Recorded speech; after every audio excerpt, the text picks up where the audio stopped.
It starts with a $100 bill. You're 2 years on the force. Good cop. Clean record.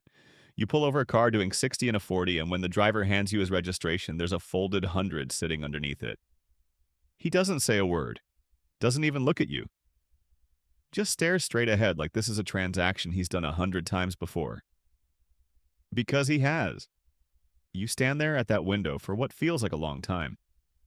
You think about your wife, the baby coming in 4 months, the mortgage that's already 2 months behind, the overtime that got cut last quarter without warning. You pocket the bill, tell him to slow down, watch him drive away. You sit in your cruiser for 10 minutes staring at the road. Tell yourself it was a one-time thing. It wasn't. The second payment shows up in your locker 3 weeks later. $500 in a plain envelope. No note, no name. You don't know who put it there. That's the point. Someone is watching you. Someone decided you passed the first test and moved you to the second one without asking permission. You keep it. The third time a man approaches you at a bar after your shift. He knows your name, your badge number, your wife's name, the street you live on. He slides an envelope across the bar and explains the arrangement in the kind of calm voice that tells you he's done this many times before. Once a week, you'll get a text with an address. You drive there, park for 15 minutes, leave. That's it. You're a scarecrow. A cop car sitting outside certain businesses at certain times sends a message to everyone who needs to receive it. This place is protected. Don't touch it. $2,000 a month to park your car. You tell yourself it isn't really corruption. You aren't hurting anyone. You aren't letting murderers walk. You're just sitting in a parking lot. That's what you tell yourself. 6 months in, you're making more from them than you make from the department.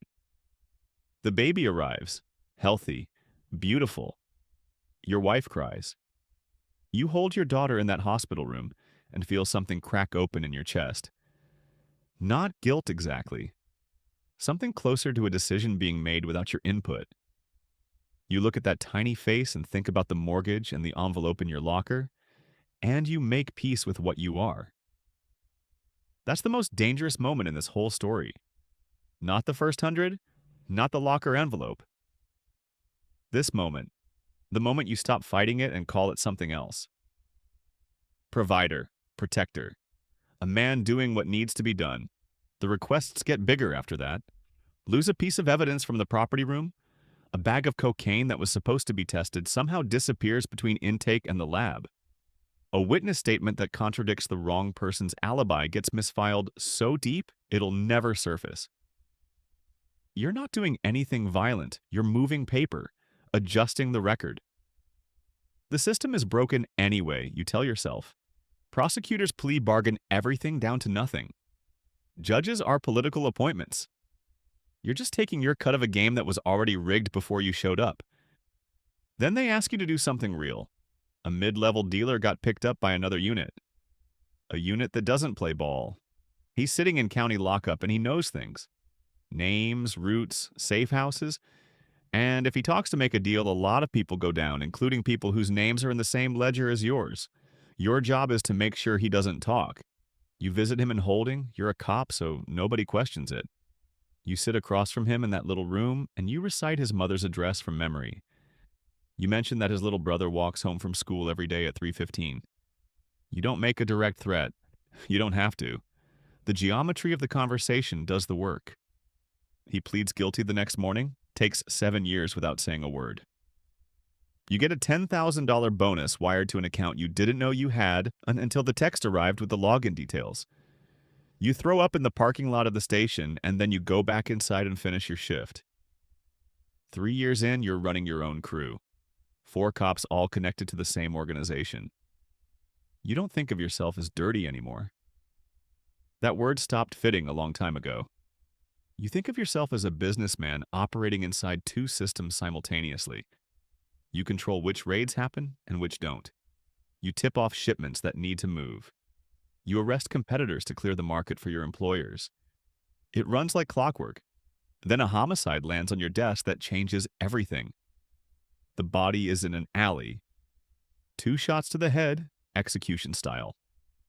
You know who did it before you arrive at the scene because you got a text 30 minutes before the 911 call, telling you the location and telling you to make sure the investigation goes nowhere. You follow procedure, canvass the neighborhood, collect evidence, interview witnesses. Then you write a report that says no leads, no suspects, no witnesses willing to cooperate. Case goes cold. Nobody cares about a dead dealer in a bad neighborhood. You file it and move on. The second homicide is harder. The victim is a 20-year-old college student. Wrong place, wrong time, caught a stray bullet during a deal that went sideways 3 blocks from her apartment. Her parents are on the news every night. The chief assigns extra resources. The mayor calls personally.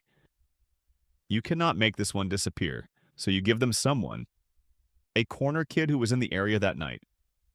Prior record. Fits the description close enough. You plant a gun in his apartment. You find a witness who suddenly remembers seeing him running from the scene after you explain, quietly, carefully, what tends to happen to people who don't cooperate with active homicide investigations. He's 19 years old. He stands up in court and says he didn't do it over and over again, and the jury looks at the evidence you built and convicts him in 4 hours. Life without parole. The real shooter is already in another city. Your organization moved him 2 days after it happened. You shake the dead girl's parents' hands at a press conference. They thank you personally, look you in the eyes and tell you they couldn't have survived this without you. You smile and accept it and feel absolutely nothing. And that absence of feeling is the most frightening thing that has ever happened to you. 5 years in the federal investigation starts. You find out not because anyone tells you, but because you notice a car you don't recognize parked near the station 3 days in a row. Then a new customer at your garage who asks questions about your schedule that a person getting an oil change has no reason to ask. Then one of your guys gets picked up on a minor charge and makes bail in 2 hours, which is too fast and means someone is cooperating. You do the math one night sitting in your car outside your house. 5 years. Roughly $800,000 processed through accounts and favors and envelopes. 3 assaults you were present for. A stolen property charge you buried. A federal investigator you lied to during a routine stop. 1 teenager serving life for a murder you know he didn't commit. Any single one of those is a felony. Combined under RICO, they are decades. Your entire adult life reduced to a sentencing chart. You go to your handler, the same man who approached you in that bar 5 years ago. You tell him you think the feds are building something. He listens, nods slowly, tells you not to worry, tells you the organization has dealt with this before, tells you to keep your head down and keep working, and it'll pass. You almost believe him.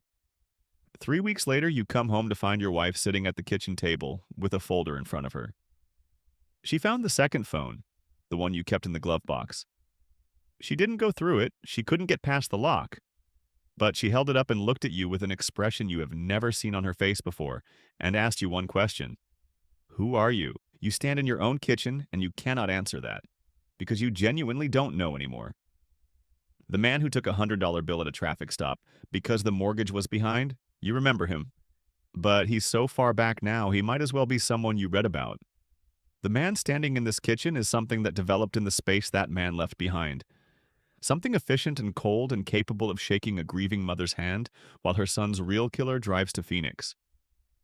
You tell her it's work stress. She doesn't believe you. You both know she doesn't believe you. She takes your daughter upstairs and you stand alone in that kitchen for a long time. The call comes on a Tuesday at 11 at night. It's your handler. His voice is different. Flat in a way it has never been before. He tells you to come to a location you've used before. Warehouse on the south side. Says there's a situation that needs to be handled in person. Your instincts, the ones that have kept you alive and free for 5 years, fire every alarm simultaneously. You know what a flat voice means. You've heard it before. You used it yourself once on a man in a holding cell. But you go anyway, because you don't see another option. Because the organization knows where your wife lives, knows what school your daughter attends, because the only thing more dangerous than walking into that warehouse is not walking into it. You drive across the city at 11 at night, and somewhere on that drive you understand completely and clearly what is about to happen and why. Someone talked to the feds. Your name came up. You are now the loose end that needs to be removed before the investigation reaches the people above you. This is how it always ends in this business. Not with handcuffs, with a warehouse. You park outside. Sit in the car for a moment. Look at a photo of your daughter you keep clipped to the visor. She's 2 years old in the photo, sitting in a patch of sunlight on the kitchen floor with both hands full of cereal, grinning at whoever's behind the camera. You think about the 19-year-old sitting in a cell right now for something he didn't do. You think about the $100 bill under a registration document. You think about the exact moment, not the first envelope, not the locker, not even the first planted evidence. The exact moment you made the real choice. The moment in the hospital holding your daughter when you looked at what you were and decided to call it something else. That was the moment. Everything after that was just consequence traveling toward you at whatever speed. Consequences move. You get out of the car, you walk toward the warehouse door, it opens before you reach it. They find your car 3 days later in a long-term parking lot at the airport. Empty. Your badge on the seat. Your phone wiped clean. The investigation concludes that you fled the country ahead of the federal indictment that comes down 6 weeks later, naming 4 officers in a RICO conspiracy. Your file stays open. Technically, you're a fugitive. Technically, you're still out there somewhere. Your wife knows the truth. She's known since the night you didn't come home. She doesn't say it out loud because saying it out loud means explaining things to your daughter that a 2-year-old can't understand and a 30-year-old won't want to. The 19-year-old is still in his cell. His appeals have all failed. The evidence against him is airtight. It was built by a professional. The organization continues. New cops, new envelopes, new parking lots and new warehouses and new men who tell themselves they're providers and protectors until the night a phone call comes with a flat voice on the other end. And somewhere right now, a good cop is sitting in his cruiser staring at a $100 bill. He's telling himself it's a one-time thing.